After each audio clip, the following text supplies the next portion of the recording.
Yeah, I'm good. You good? You gonna start? Okay.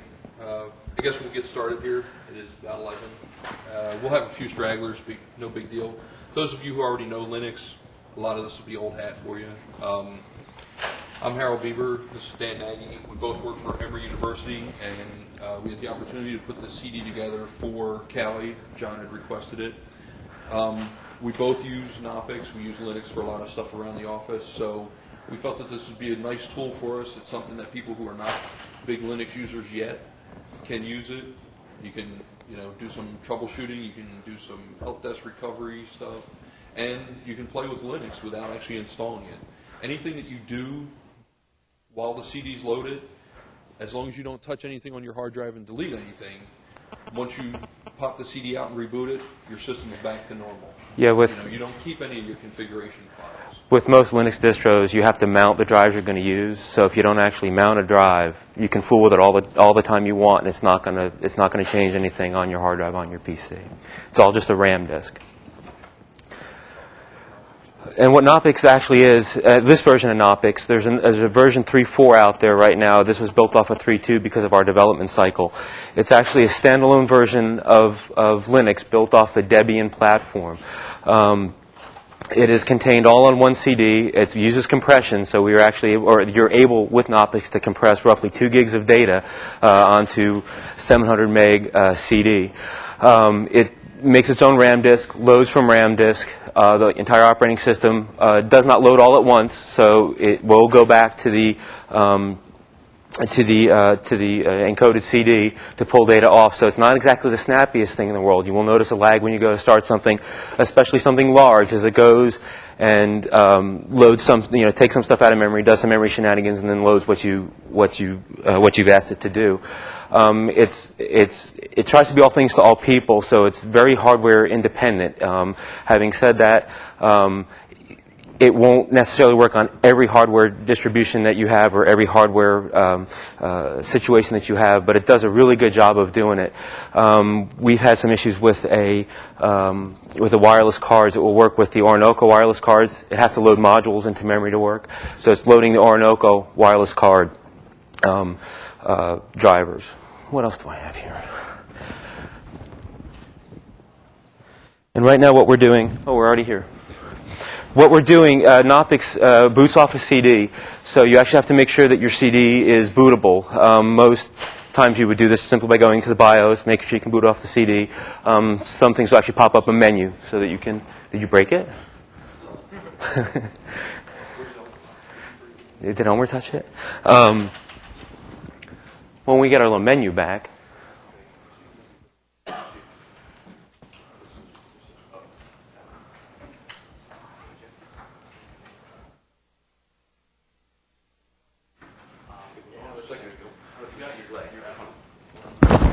The sysadmin has made an error.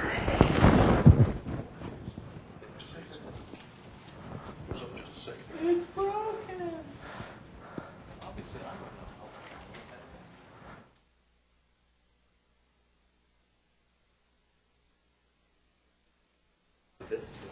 It's displaying me.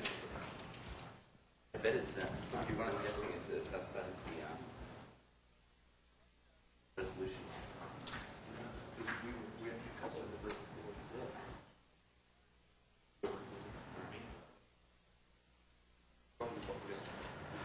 Anyway, when it first starts, you do get a little start menu, and it's got a little. We call it the blue screen of.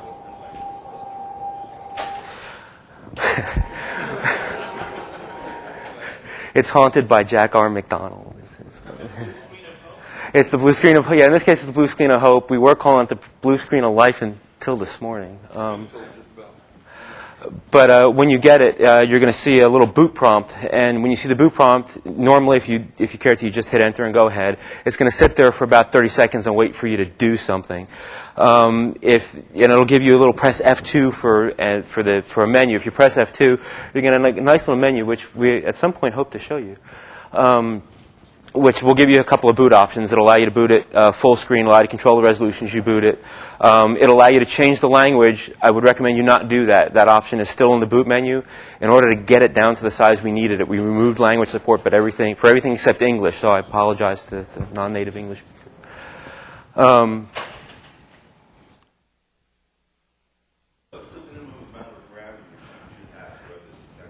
We've run it with as little as 128. And again, it's really good at swapping memory out. It doesn't load its whole self into memory. It loads basically its core components enough to get you started and running, and then as you execute programs, it swaps them in and out of memory to get it to make itself work. So you'll notice that it will touch the CD very frequently as you work with it, and it'll go out, and if you start something especially big, it could take it a while to figure out how it's going to manipulate all that stuff in memory.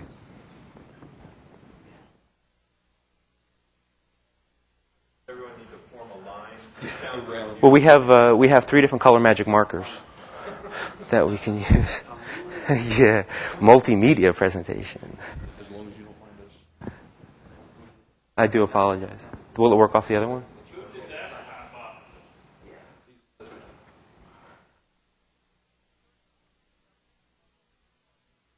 We won't. There's a Microsoft thing.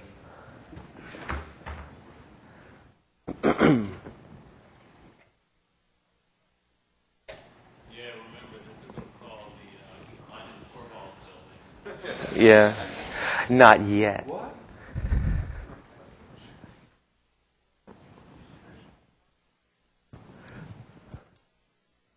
Are you going to be able to test disk on key?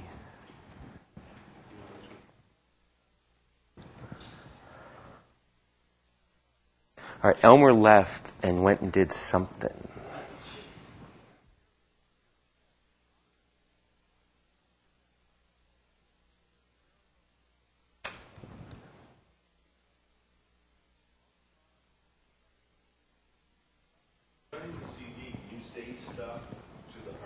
Yes, if you mount the hard drive, you can save off to it. Well, you can write to. Not necessarily. If it's an NTFS hard drive, you cannot save to it. FAT32 or like your disk on key or something that you mounted through USB or even floppy. Yeah, so you can get stuff off. It is network aware, so technically you could, anything you needed to salvage, you could FTP to yourself as well. It does, yeah, we should mention, and we're going to show you, it does read, yeah, no, we wouldn't give you something that didn't read NTFS. It does read NTFS, and that's the beauty of it. I mean, Harold uses to salvage stuff off of crying students, hard drives all the time.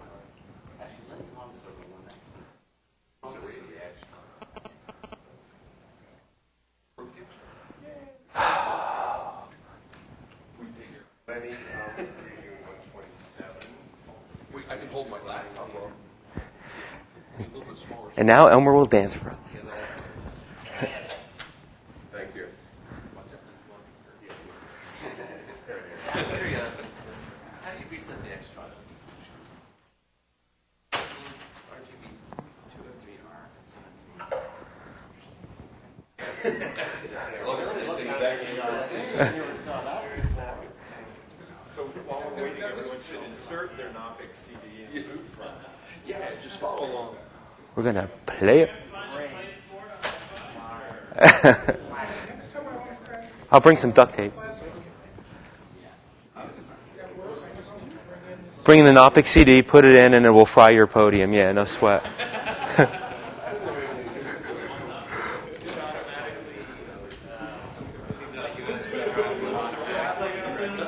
It won't automatically recognize that we were going to go through that sequence. You do a little situation where you actually mount the USB device, and then you're able to save off to the USB device.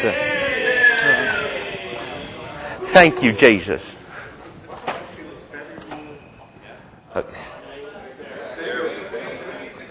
Okay, we're back.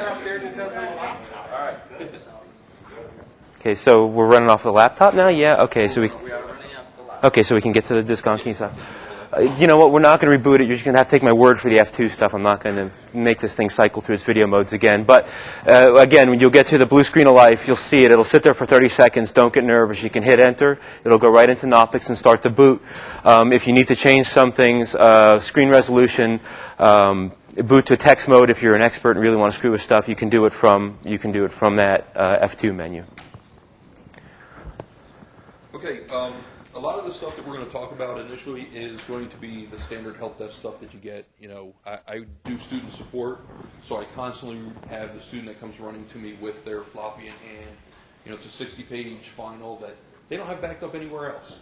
And now Word doesn't like to view it. So, I mean, what we want you to do with this disk is to play with it. You know, learn what tools you have. There's a bunch of editors, and basically what you have to do is find which one you really like. Well, actually, we should, up top in the top left, we put a little tools folder up there. It is by no means a complete folder full of programs and applications you can use. It's the ones that we thought might be the most used or a good get your feet wet kind of set of tools. Okay.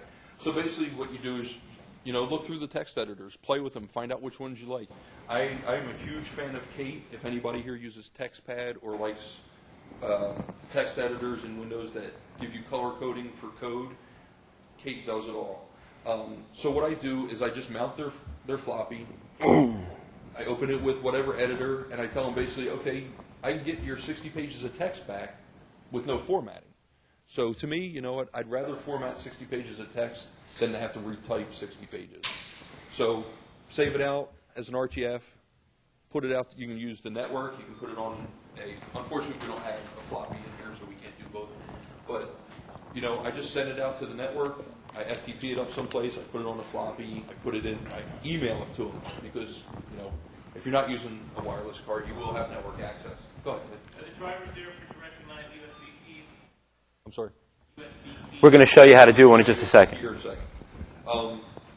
The other thing that I get a lot is, you know, I can't get my hard drive to boot. So what I do is I drop it out. I have a little attachment. I can plug it into a Windows machine. I can run this to move their data. I can actually run it on their laptop and move their data off to a USB device. And what I'm going to do is I'm going to mount a USB device here and just move a file. It's a quick demo. You don't have to worry about all the stuff that I'm going to type. We'll post all this out, the tech noise and law log. It'll be in the FAQ. Now what Harold just did is he just executed what's called a shell terminal. And Linux just gets you to the non-graphical interface for Linux, Unix, POSIX environment. Okay, what I'm going to do is I'm going to SU to root. With all Knoppix versions, doesn't matter, you know, whether it's the Cali-oppix or if you find one that fits your needs for other things, when you SU to root, there is no root password. It just moves you over to root. And root I don't know how many people are familiar or not familiar with Linux, root is the super user. You are a god. You're a genie in a bottle. Immense power. And SU stands for super user. We've dropped the SU shell in the tools directory, so you don't have to remember this. If you just want to click on the root shell icon in the tools directory, you would be able to get to the root shell as well. You're there. Okay. I've plugged in my disk on key as we refer to it now. What I'm going to do is I'm going to make a directory for it to mount to. I'm going to name it USB, and then I'm going to mount the device. Actually, I'll show you why I know which device it is. If you run dmessage, what it does is it goes out and detects all your hardware, and it looks, and there's a line right here. It tells me that it's the SDA1. Sometimes it's an SDA2. It just really depends on how your hardware detects the USB device. So we know that the USB device is SDA1. So and it reads it initially as a SCSI device. You'll see it's calling it a data traveler.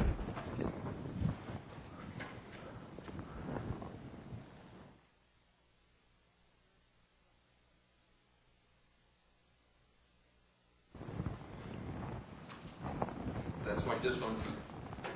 That's everything that's on it. Okay, so I'm going to pop open a second shell.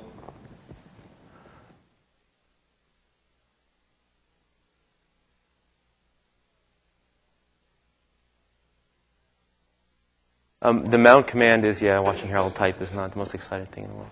The mount command actually tells it, okay, we know that the device is there. We're now going to put it in a usable state, typically used for storage devices. In this case, he's just mounted one of the, what he's doing is he's generating a mount point so that we can mount a NTFS partition. Also, if we would remove the shell windows, you would see the mount. You would see a little icon representing all the partitions on the machine, including floppies, CD-ROMs, and any of the hard drives or partitions of hard drives. And you could get to it graphically as well. Right. So basically, I'm looking at Dan's NTFS hard drive. He needs a document off of it. So I'm going to take something that's relatively small. I'm just going to take the auto-exec bat and I'm just going to move it. I'm going to copy it.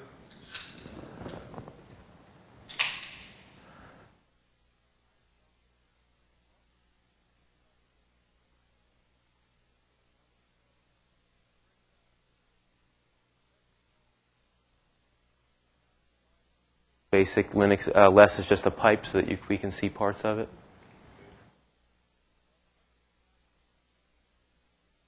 Yeah, it just made it small. It just lowercased it. Yeah. Okay. So I can read from the NTFS partition. I can move data from it. So if I can move Dan's data, then I don't have to worry about pulling the hard drive out or sending him to a data recovery place. Go ahead. You do that through the viewing interface as well? Yes, you can. If you want to grab an entire folder of junk? Yes, you can. But obviously, keep track of your size. My disk on key is 128 meg. I do have a laptop hard drive that I attach. I have a USB attachment for it. So I have a 20 gig hard drive that I keep in my office to just plug in. I can throw stuff onto it, plug it into a Windows box, and move it anywhere they need it moved. Copy it out to CD for them. So to me, these are just the two primary things that I'm constantly doing as a help desk worker, is trying to recover somebody's data. And to me, this is the best. I mean, we had a hard drive for a student that we mounted. We physically mounted it into a standard Dell case. Still couldn't read it. I put it back in the laptop and said, you know what? I'm going to throw the Knoppix CD in there just for the hell of it. I saw his data and I actually moved it out. It took us forever because he had a lot of data, but I did move it for him. So it does work. And it seems to be a very robust way of accessing the file system. So you may be able to access the data and retrieve part of it. It may be that spot of the disk has corruption on it, and you'll see corruption in the data as you move it. There's no way around it. It tends to touch it and see it, but some data is better than none. Do you want to? I was just going to emphasize the thing that, if you're thinking, okay, well, just mount the drive in another Windows box and pull the data off it.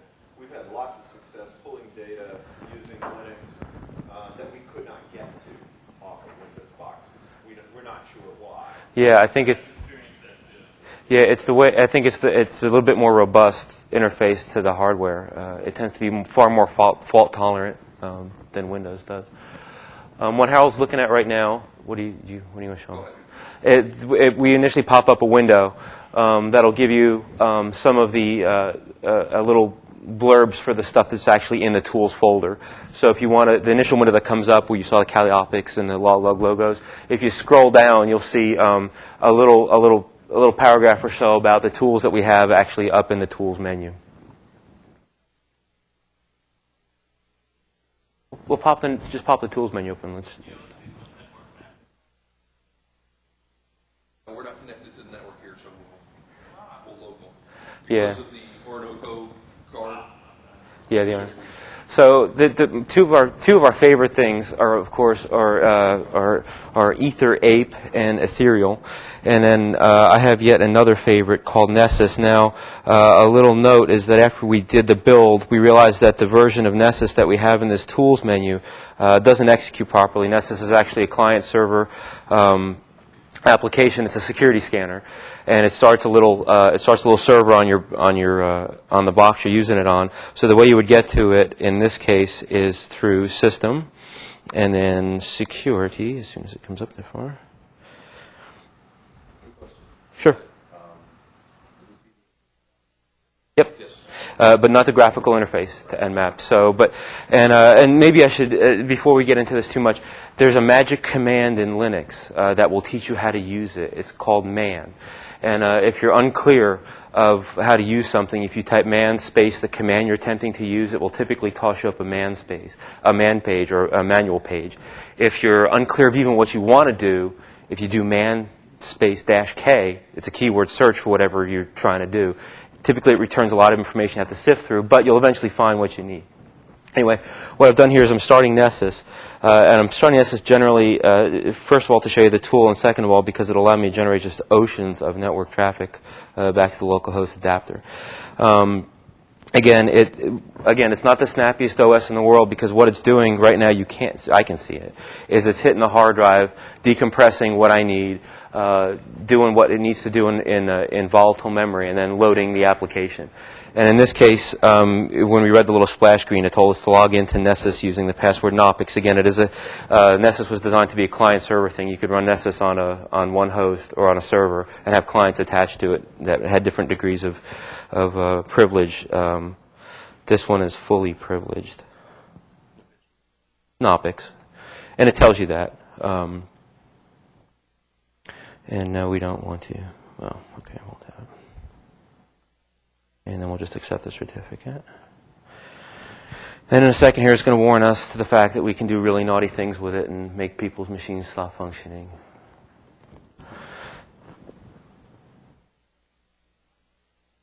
And again, what Nessus is a vulnerability scanner. It'll look at you can shovel at a range of IP addresses in your organization, including servers, desktops, and you can sift for your favorite vulnerability.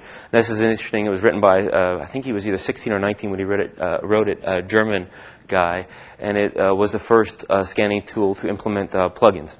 So that as new vulnerabilities came out, you could stick a plug-in into Nessus, and it would go out and say, okay, now I'm scanning for this vulnerability that came out yesterday with the same program. I'm going to minimize this, or actually I'm just going to keep it there. I'm just going to bring this forward. I'm going to generate two other programs. I'm going to open two other programs. I'm going to open EtherApe, and I'm going to open Ethereal. And I just made the rookie error, is that I double-clicked. The desktop environment we're using here is something called KDE, and it is a single-click environment. If you do what I just did, you're going to open two of everything.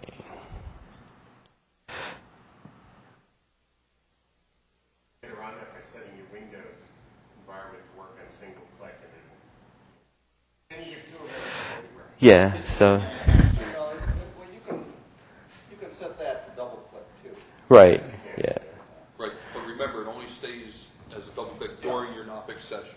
right. Okay, so what I've got going on here is Nessus. I'm going to do a target selection, and I'm going to just tell it to scan its loopback address.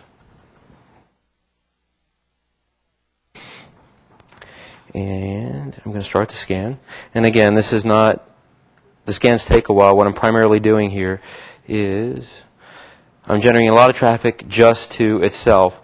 In a large network, what you would see is you would see this, which would be me scanning a whole bunch of other stuff, and then the traffic returning back. EtherApe is a network mapping tool. It worked really great in shared environments, and hopefully we all don't have those anymore. But what you can do is generate traffic from yourself to all the hosts in your local area network, and it will go ahead and map your network for you. It'll show you the switches. It'll show you what kind of servers. It does some degree of OS detection, so it'll show you what's where, and it generates a nice, if complicated, map of your network. So right now, I'm generating traffic from myself to myself, and we should minimize that and find this, and we're going to start capturing packets. And you see the little window down there that started it's just dumping packets to itself. This is a diagnostic tool to see what's going on in your network, why you're not getting DHCP, what DHCP server is telling you. Can you get to the DHCP server? When we're done, what you'll be seeing is raw network traffic at the packet level and what's going on. So again, it's a tool to diagnose. We use it. We have a horrible DHCP setup we use the universities. If it was ours, it wouldn't be horrible. We use the university's DHCP, and Shut up. And and so I'm constantly opening this thing up to see why it's not grabbing the HTTP. I had an issue with an IMAP server that wasn't, or something changed. We changed an IMAP on our mail server, and our help desk system wouldn't go out and poll it anymore. And it fired up Ethereal to see what the communication between the two were, and realized after a fashion that the IMAP had changed. It was no longer saying, "Oh, I have new mail," and that our client was just saying, "Yes." There's a big book on Ethereal now. Yeah. I bought it, but I haven't looked at it. Have you? You know what? I use the man page a lot, so I just man page Ethereal. But yeah, I mean, it's a really versatile tool, and it's like any other packet sniffer, and it's based off of. One of the basic packet sniffers is TCP dump, which will just spool data across your screen ad nauseum. And TCP dump has been leveraged into a variety of graphical tools. This is one of them. And Ethereal is also available on Windows. Yeah, after you get. If you just aren't into this, you should still play with Ethereal because it's really neat. Yeah, and it takes some getting used to if you're going to use it in a troubleshooting environment. But once you finally get used to it, it's a relatively invaluable tool. I'm going to stop scanning this machine right now because one of the other things, this machine was built off of a distro of Linux that did a lot of security. So it's actually got an intrusion detection system running on it, and it's ringing bells. Yeah.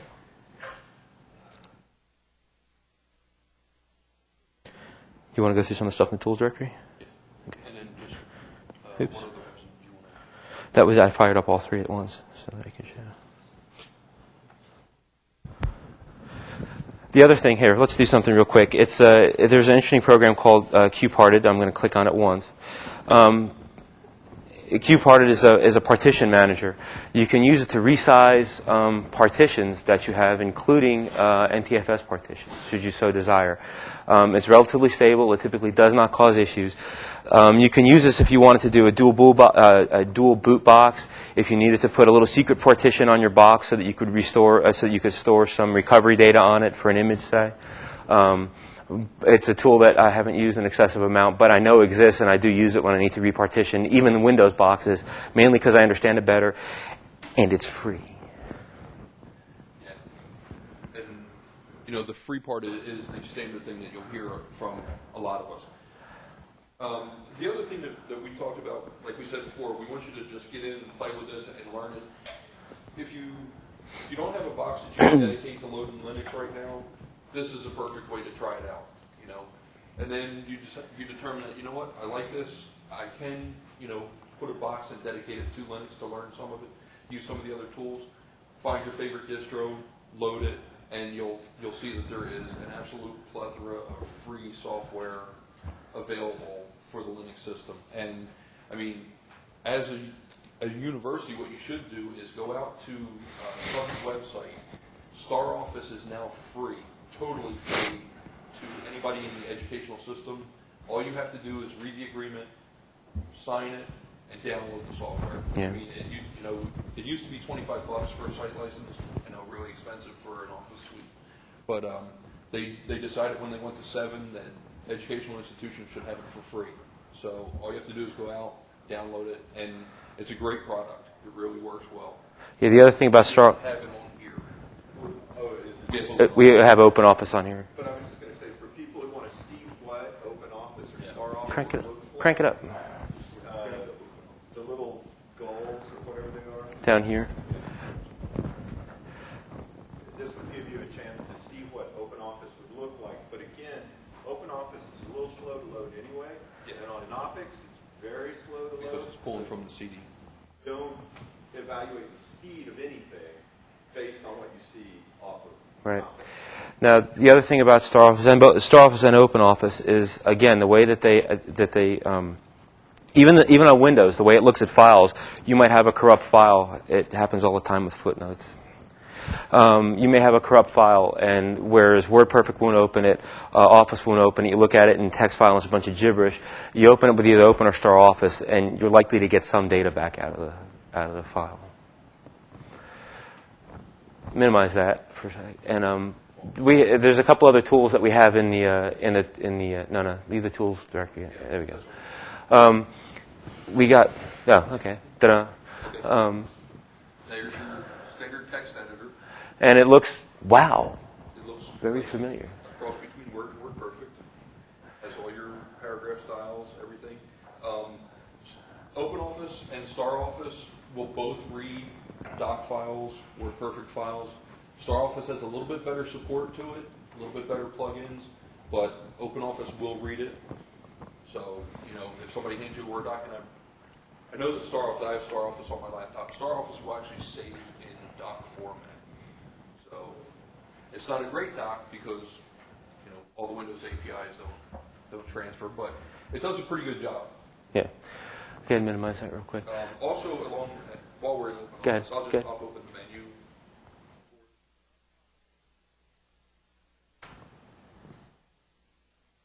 You'll see Calc is your spreadsheet program, your Excel.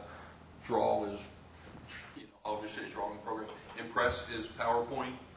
I don't even remember what Math does. Math is just It's just another like a formula editor. Formula editor, right. And Writer is your Word document. There's a couple other tools in the directory. We put them in there just to show that you can actually live in a Linux world if you so desired, or actually you could if you're going overseas. I wish I'd had this. I spent a lot of time in Budapest a few years back and was in an internet cafe, and it would have been nice to be able to reboot one of their machines into an environment that I understood. So Game, yeah, Game is a American Online Instant Messenger for all intents and purposes. It's a little bit more than just AOL. It will recognize all the other accounts.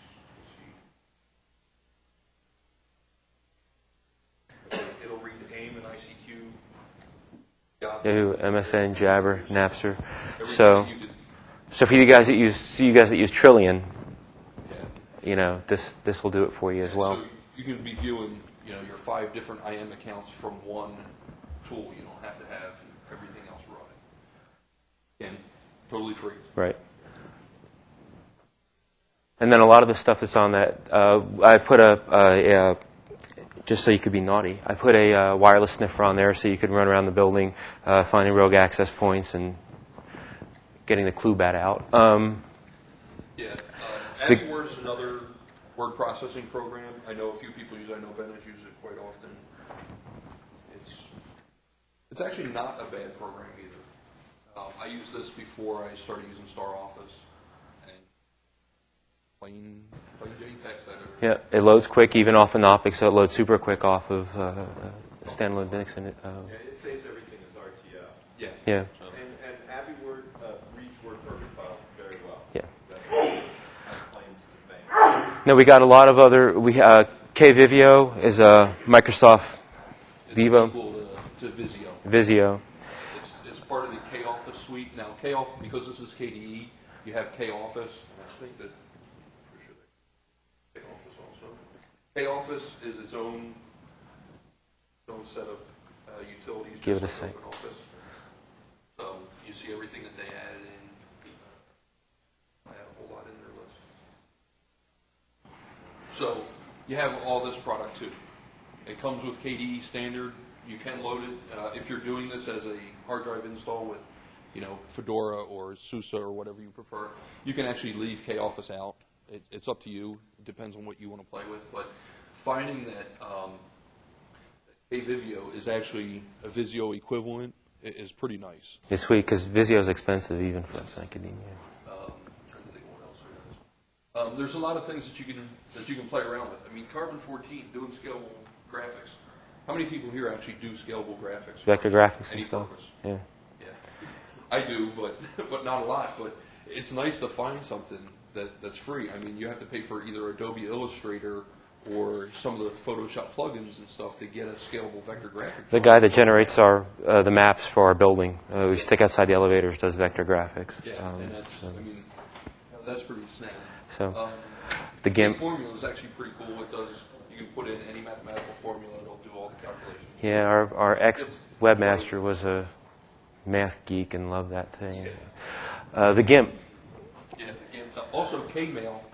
Kmail is similar to an Outlook mail client. It's not as buggy as Outlook, obviously, but it works pretty good. And like I said, if you run it here, anything that you add into the configuration, the next time you reboot, it's gone. So just keep that in mind. Don't pop your mail off and put it in RAM memory, because then it's gone. GIMP. It's Photoshop. A great.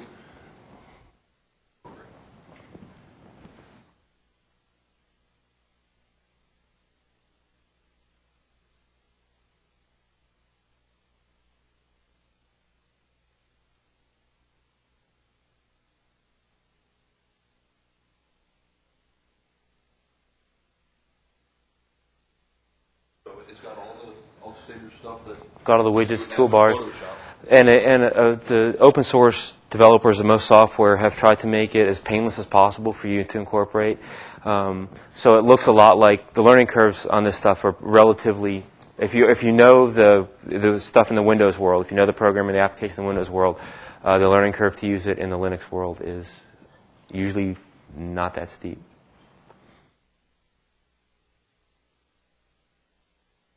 Yeah. Then we have a VNC client. If you're at a remote location, you need to get back to a desktop machine, server, whatever you have running. You can use VNC to do it. There is another one, TS client, which is a terminal services client. It's not in the tools menu. It is on the distro. That'll allow you to do a remote desktop back to a Windows box. As we had said earlier, we've created a root shell shortcut. If you click that, it automatically SUs you. So you're a root when you go in. Scribus is like publisher for Microsoft. XChat is IRC. So anybody who still uses IRC chat, XChat works very nice. And see, look, you can still get Solitaire even in Linux. So if you guys got a long, your Windows machine is not. you guys got a long trip home. Yeah. Well. That Actually, there's also, and we have JPilot included also, which does a very good job with the Palm device. When I carried a Palm, I now carry the Zaris, but when I carried a Palm, I used JPilot. Never had a problem syncing with my Palm Pilot. Now, this is by no means an inclusive list of everything that's on this distro. Over here, where the start menu would be on a Windows box, is what they call a kicker panel. And the kicker panel is basically your start menu. And it's amazing. Well, I mean, there's actually 2 gigs of only application data on here. But there's a huge depth and breadth of tools on this particular CD. And we invite you to play with it. Again, the likelihood of you actually damaging a desktop machine that you're playing around with this on is very minimal, especially if you never mount the. Or you think you can do it? There you go. There's your old arcade game. Oh, that's the best part. Oh, yeah, there's games in the CD. See there, that sells the entire CD. But like I said, there's plenty of other games. You know, there's Mahjong in here that's really good. Okay, now we think. There's just a ton of stuff to play with. Okay, There's so much. Yeah, we've now de-evolved and looking at games. But the basic gist of it is it's a suite of tools you can use on a relatively easy to understand GUI interface. You can dump yourself to command line if you need to, and we invite you to explore it. And we got. One thing that we've also missed is browsers. Oh, they're both down here. You have Mozilla, you have Conquer. Conquer's a standard KDE browser. Obviously, Mozilla's in. If you do run Linux, there's probably 15, 20 other browsers that you can use. You know, Firefox, Opera. I'm a huge Opera user. I can't think of half the browsers that are available. Let's see if they're actually. Which one is the wireless network? That's for the wireless. Yeah, it's working off the Orinoco chipset. It's called AirSnort. The application name. Oh, AirSnort. Oh. Yeah, AirSnort. So we got about 20 minutes left. I guess we can take questions if you don't have anything else. Yeah? Go ahead. Should you include the Samba server on your distribution? I do not believe it is on here. Yeah, I don't think. No. As a matter of fact, I'm positive that I cut it out to make space. You have the clock piece of that? Pardon me? Is the clock piece of that? The client. Yeah, the client should be on.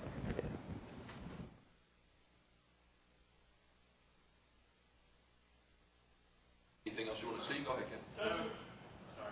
I have a question that's not related to Knoppix, but since you guys then are obviously following the Linux world a lot more. Are Microsoft tablet PCs, where's the status of pen computing? Coming along, especially if you look at the HP tablets, not so much the Toshibas, but as I understand it, it's only recently been overcome with gadget lust again. And our central IT guy showed up the other day with a whole group of tablet PCs, but I'm told that the HPs, they've got good support for the digitizer. You're not going to get, it shows up as a Wacom tablet, which historically has had great support under Linux. But you don't get the character recognition yet. Okay, so you're not going to get that, but you do get the ability to draw. So you have ink, but not OCR. That's what I understand. Okay. I haven't had my hands on one yet. But All right. no, there's two other things I won't mention. There's two other things I won't mention. Actually, the audio is plugged in. I don't know why it's not shoveling audio out. The very first plenary speaker that we had in the session talked about, the arcane information, the scribes, and I think one of the things that's coming on the horizon is O'Reilly is actually going to publish a book on Knoppix, so you'll be able to bake your own should you desire to. And as far as the Cali-oppix project goes, this was pretty much a one-off disk. I'm not sure where we're going to go with it after this. There are things that the actual build and development of the thing took far longer than I thought it was going to, and I probably would now do it a different way than we did it the first time around. But one of the interesting things that this could potentially morph into is the ability to use a DAV client on this machine that would DAV back to a store you have somewhere, and then the data wouldn't be volatile. Then you could configure mail clients, and you could configure whatever else you liked on there and have it point at this DAV after you established the connection to it, so you could literally carry around your PC, and as long as you could find an actual physical machine, you could carry around all your stuff with you on a CD.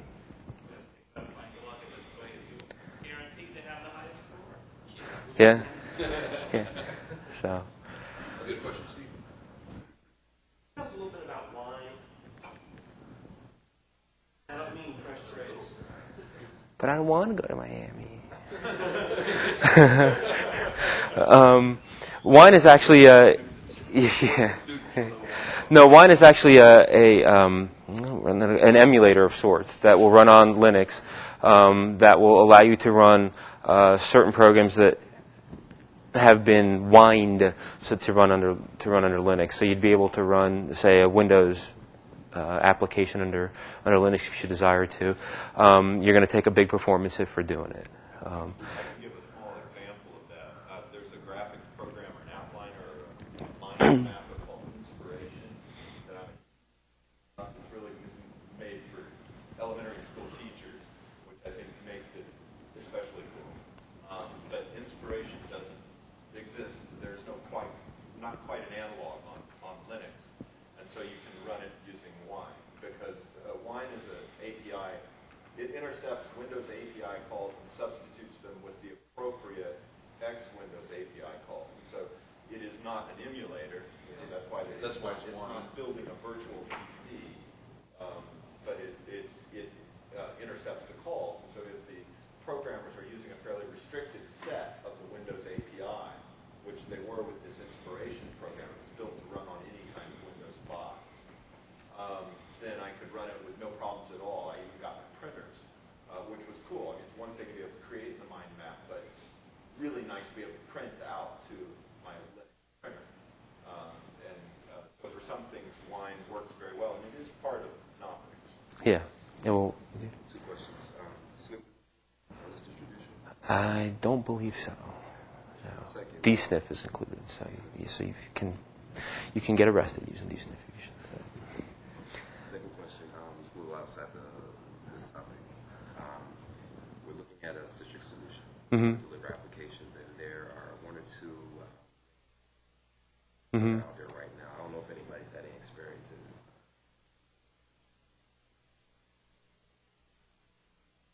in implementation. What type of applications? Apps. Browsing.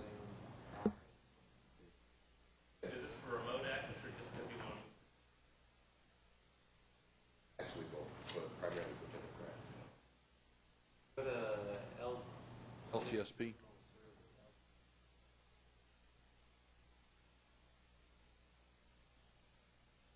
Real easy to try it out.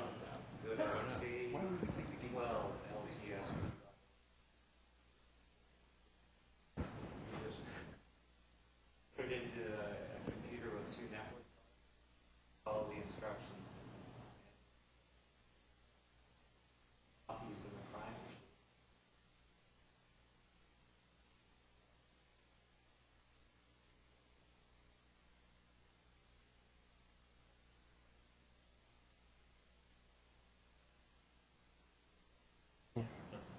What you can do though is if you have to run Windows apps, and you know that you're going to have a Citrix box, serving up the Windows app, you can run the thin client. There's nothing that says you can't run the thin client on Linux. Yeah. Which is something that I looked at my last job we were playing with the current. But you can run the thin client and then use the RDP, the remote desktop, or R desktop in the Linux world, to R desktop back and grab the Citrix server. Or you've got, if you're using Windows terminal services only. Citrix, of course, Citrix makes a native client that runs on Linux. What I'm trying to avoid doing is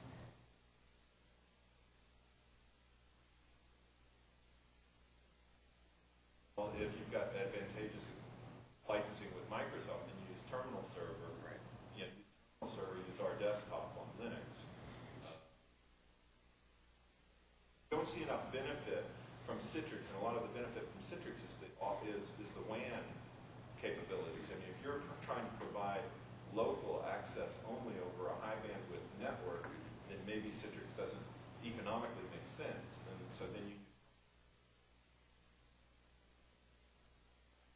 clients. One thing we put out 6 thin clients at Emory that we use for kiosk machines. One thing we did do, rather than just taking, everybody always I think thinks of this as like, I'm going to take all those 386 SXs in the closet, I'm going to put them out as thin clients, but they really don't work that well. For $2.99, you can go buy, from .com, you can buy a thin client that's ready to go. And that $300 is worth it because it's got a decent graphics card, which is what you really care about. You want a fairly decent graphics card. If I turn off the mic for a sec, I have 4 of those. They don't turn-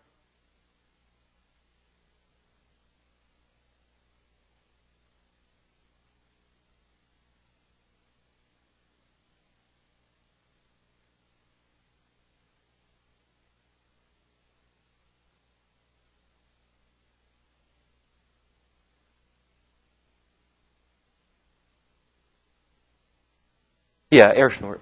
It's in the pull the tool directly forward. And we don't have a wireless card in there, but it's the standard. Was like one of the first ones that were out there for it. Yeah, and it'll actually, it'll crack web keys for you if you wanted to. So. Yeah, although it's probably worth noting I've had just all sorts of bunches of trouble getting wireless to work in Knoppix. So. Yeah, that's not unusual. Supports the more open part. Yeah, I know. If it's a built-in wireless, you're probably in better shape because it sees that as a PCI network card. Yeah. But with hardwired, it's not. Yeah, you don't have any problems with the hardwire and stuff. So. Anybody doing wireless under Linux really, truly buy Prism Prism. 2 chipset, yeah. Save yourself. Because I have a cheap Realtek card that cost me many hours before it finally started. I got it working.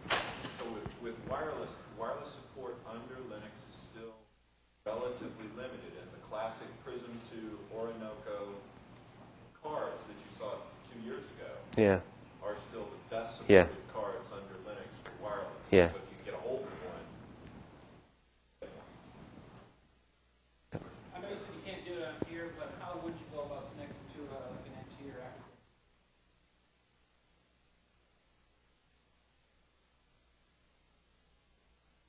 To mount you mean just an NT share saw mount? Yeah, there's probably, I'm pretty sure I kept it on here. There's an SMB client command line tool that will allow you to do it. I forgot what's it called, like Lisa or something like that? Yeah. Graphical Yeah. thing that will run through those. Do man shared space dash K SMB.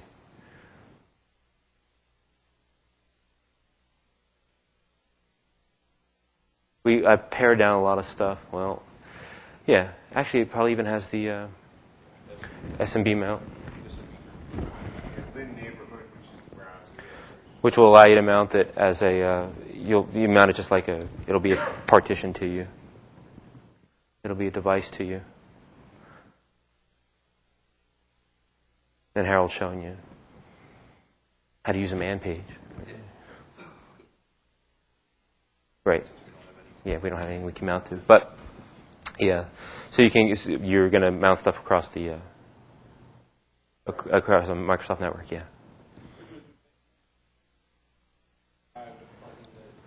Correct. Right. You can FTP. The simplest thing to do, of course, is to just FTP it to whatever FTP server you have running. I mean, that may be simpler than an SMB mount and something. Assuming you have what? Network connectivity? Yeah. Right. Right. Some people would have NT servers and not Right. I use the default CD tailor off the website.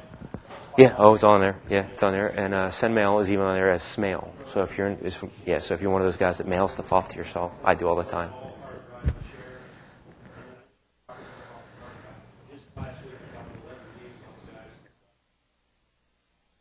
Yeah. Command line though. Command line. Yeah.